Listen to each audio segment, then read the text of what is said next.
So Imani Perry, an African-American Princeton professor, was pulled over on Saturday morning at 9:30 a.m. for driving 67 miles per hour in a 45-mile-per-hour zone. After a routine check of Perry's license, 2 officers, 1 male and 1 female, found out that her license had been suspended and that a warrant had been issued for 2 unpaid parking tickets from back in 2013. Perry was then searched, handcuffed, and taken to the police station in Princeton in the back of a squad car, where she was then handcuffed to a desk in the police station. She ended up paying her fines, which were totaled $130 from reports, and she was released. Now, Ms. Perry has declined to speak with the media. I've reached out to her myself, but that does not mean that she didn't want to bring her feelings to the public. The next day, she took to Twitter and Facebook with her account of what happened. The first tweet came on Sunday morning. I was arrested in Princeton Township for a single parking ticket 3 years ago. So she said 1, they said 2. Then she reeled off a series of tweets voicing her frustration over being arrested and how it was handled, including citing racism and anger over police tactics. There was a male and female officer, but the male officer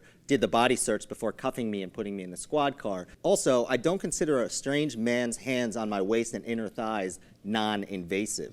Now, she really delved into the issue in a 1,200-word Facebook post, especially in regards to racism. She states some of the following. Really?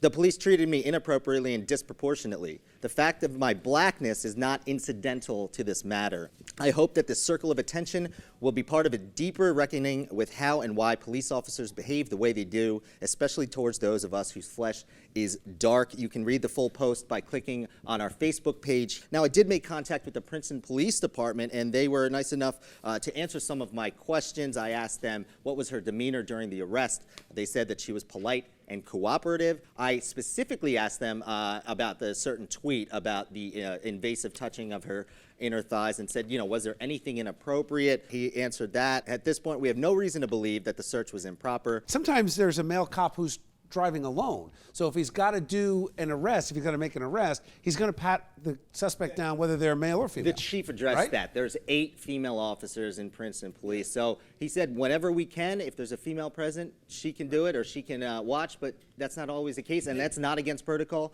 but they're going to look at it. So Ashley, you got a ticket the other day. I did. In Princeton. I had all my gear. I was ready to chase.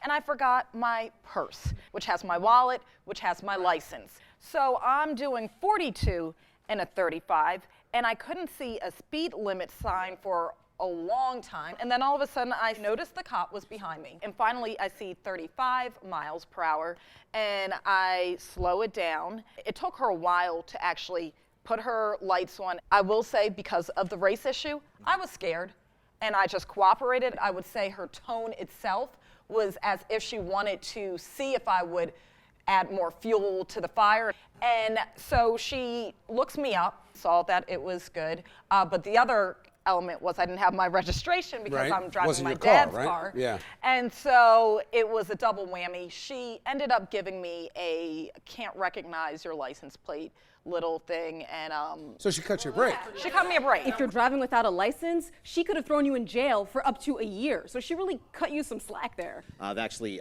requested the video of the dash cam so we can actually see when I get that if there was any kind of foul play or any inappropriate touching that she mentioned at all. But the police department themselves said that this was routine.